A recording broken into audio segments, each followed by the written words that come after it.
اور اسٹوڈیو میں ہمارے ساتھ عائشہ بخش صاحبہ بھی ہمیں جوائن کر چکی ہیں. تو عائشہ کی طرف میں ڈسکشن کو لے کے جانا چاہوں گا. عائشہ، ایک تو سب سے پہلے کیسا رسپانس ہے پاکستان کی جانب سے جو دیا گیا ہے، اور دوسرا یہ کتنا اہمیت کا حامل بیان ہے چینی وزارت خارجہ کی جانب سے کہ وہ دونوں ممالک کے درمیان کشیدگی کم کرنے کے لیے اپنا کردار ادا کرنے کے لیے تیار ہے؟ بہت شکریہ فواد. سب سے پہلے تو الحمدللہ ہم مطمئن ہیں، ہمارا تحفظ اتنا مضبوط ہے. ہم نے 4 دن کے صبر، برداشت، ضبط کے بعد، دنیا کو یہ بتانے کے بعد کہ ہم اپنے دفاع کا حق رکھتے ہیں، ہم دفاع کر رہے ہیں. مگر جس طرح ہماری سرحدوں کی خلاف ورزی کی گئی ہے، جواب دیں گے، ضرور دیں گے. بھارت کو سمجھا لیں.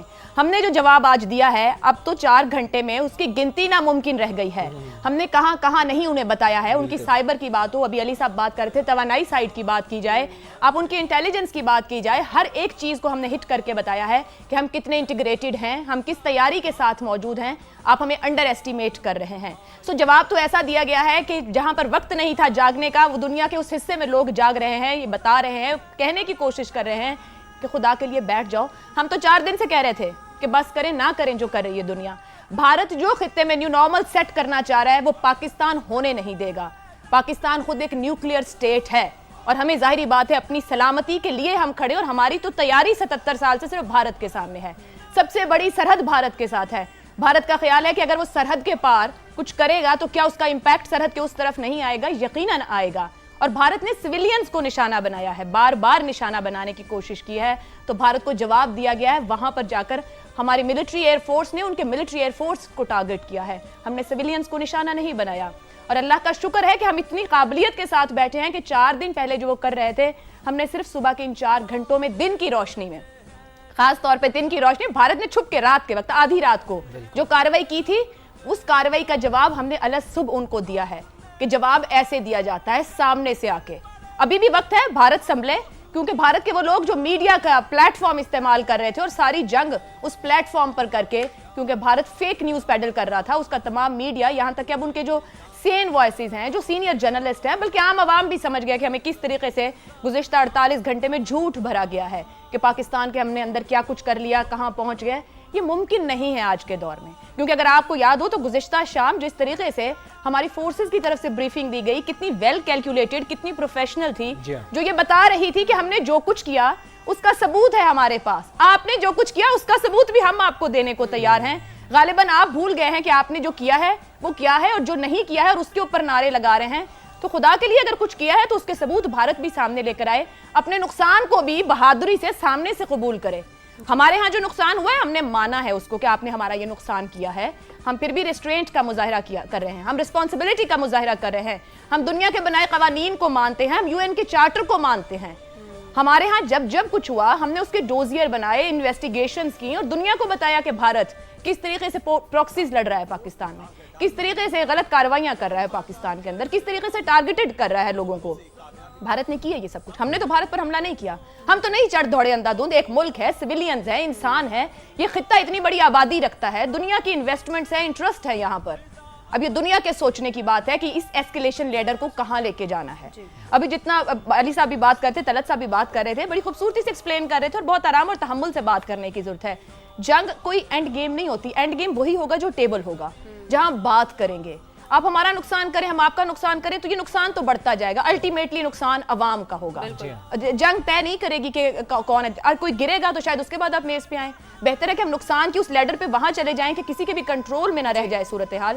اس سے پہلے یہ ضروری ہے کہ امریکہ اور چین جب اٹھ کے کہہ رہے ہیں کہ صبر و تحمل کرے، تو پھر بھارت کو سمجھائیں کہ آپ انٹرنیشنل قوانین کی خلاف ورزی کر رہے ہیں، پاکستان نے خلاف ورزی نہیں کی ہے. پھر وہ انٹرنیشنل قوانین سامنے کھڑے ہوں بھارت کے، جو بھارت کو بیک فٹ پہ لے کے جائیں. اور یہ عائشہ یہ بات بڑی زبردست کی آپ نے کہ جو اینڈ ٹاک ہے، اینڈ گیم ہے، وہ تو یقینی طور پر وہ ٹیبل ٹاک ہے، جب نیگوسیشنز ہوں، مذاکرات ہوں، بات ہوں، اور یقینی طور پر جو تعمیری کردار ہے یہاں پر وہ بڑا زبردست اور بڑا امپورٹنٹ ہو جاتا ہے انٹرنیشنل کمیونٹیز کا. طلعت صاحب آپ کی جانب آنا چاہیں گے. ایک تو یقینی طور پر اس پہ بھی آپ کامنٹ کیجیے گا جو ترجمان چینی وزارت خارجہ کی جانب سے بیان سامنے آنے سے پہلے بھی جب آپ گفتگو کر رہے تھے تو یقینی طور پر آپ نے کہا تھا کہ اس وقت جو ٹینس سچویشن ہے اسے تھوڑا سا کلائم ڈاؤن کیا جائے گا، اور پھر اس پر یقینی طور پر جو بات ہے اس حوالے سے جو ٹیبل ٹاک ہے، وہ جو معاملات ہیں اور وہ گنجائش پیدا ہو سکے گی. طلعت صاحب یہ آپ نے صحیح فرمایا، لیکن جو بیس لائن ہے بات چیت کی، جو بنیاد بننی ہے، وہ بنیاد یہ نہیں بننی کہ خطے کے حالات کتنے وہ بنیاد یہ بننی ہے کہ ہندوستان جب تک اپنی شرمناک حرکتوں سے باز نہیں آتا تب تک ہم کسی قسم کی ضمانت نہیں دے سکتے کہ حالات خراب نہیں ہوں گے، کیونکہ ضمانت ہمارے پاس موجود نہیں ہے. شرارت کہیں اور سے ہو، ضمانت آپ ہم سے مانگے، یہ کسی طور قابل قبول نہیں ہے. اور دیکھیں دنیا بھر کے اندر سے کہاں سے پیغام نہیں آیا. اب چین کے پیغام کا آپ ذکر کر رہے ہیں، چین کے لیے بھی ایک بہت بڑا مخمصہ ہے. اگرچہ میں آپ کو یہ بتا سکتا ہوں کہ جو چینی تجزیہ نگار ہیں یا پالیسی پلانرز ہیں وہ اس دوہرے جذبات کے ساتھ دیکھ رہے ہوں گے. ایک ٹھیک ہے، وزیر دفاع جذبہ خواجہ یہ آصف ہوگا، صاحب بھی جوائن کر چکے ہیں. طلعت صاحب ساتھ ہی موجود رہے گا. خواجہ آصف صاحب پہلے تو بہت مبارکباد، یقینی طور پر پوری قوم اس وقت مبارکباد کی مستحق ہے. سر بہت ہی پرومپٹ رسپانس، بہت ہی ایکٹیو رسپانس اس وقت دیا گیا ہے. کیسے صورتحال آپ دیکھ رہے ہیں؟ آگے سر سچویشن کس طرف مزید جا سکتی ہے؟ دیکھیے 3-4 دن سے جو ہم صبر آزما اس ایک وقت سے گزرے ہیں، ہم نے پوری کوشش کی ہے کہ کسی طرح یہ اوائڈ کیا جا سکے اور یہ کنفرنٹیشن جو ہے یہ کسی اور بڑے لیول پہ نہ چلی جائے. لیکن کل رات آدھی رات تک بلکہ 1-1:30 بجے تک جو ہے وہ ان کی کاروائیاں جاری تھیں یہ نور خان بیس کے اوپر اور ایک تو اور بیسز کے اوپر. نقصان ہمارا کوئی نہیں ہوا لیکن انہوں نے حملے کیے ہیں. تو اس کے بعد یہ بڑا ایک امپیریٹو ہو گیا تھا کہ ہم ان کو جواب دیں، اور الحمدللہ اللہ تعالیٰ نے بڑا کرم اور فضل کیا ہے.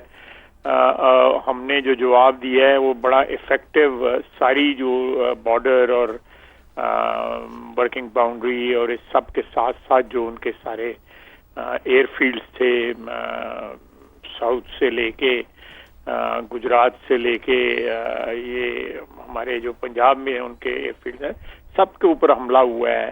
اور سب سے بڑی بات ہے ان کے جو بڑا اسٹیٹ آف دی آرٹ ایک دفاعی سسٹم تھا جو رشین جو ہے وہ برانڈ تھا ان کا، میں تو نان ٹیک جی کریکٹ جی. اس کو جو ڈسیبلٹی اس کی جو ہوئی ہے نا کہ وہ ایک بہت بڑی رکاوٹ تھا ہمارے جہاز اندر جانے کی اگر ضرورت پڑے اس کے لیے.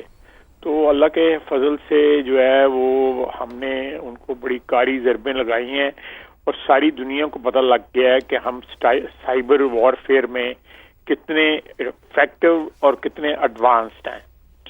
یہ جو ہماری قابلیت ہے، ہماری افواج کی قابلیت جو ہے، یہ پہلے میرا نہیں خیال کہ دنیا کو اس کی ایکسٹینٹ کا جو اندازہ تھا.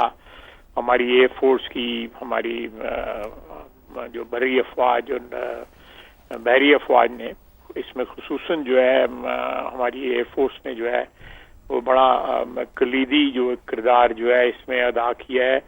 جتنی بھی ان کو شاباش دی جائے، جتنی بھی انہوں نے، میں سمجھتا ہوں کہ انہوں نے قوم کے اوپر جو ہے فوج کا جو ہے ہماری ایک بہت بڑا انہوں نے جو فرض ادا کیا ہے.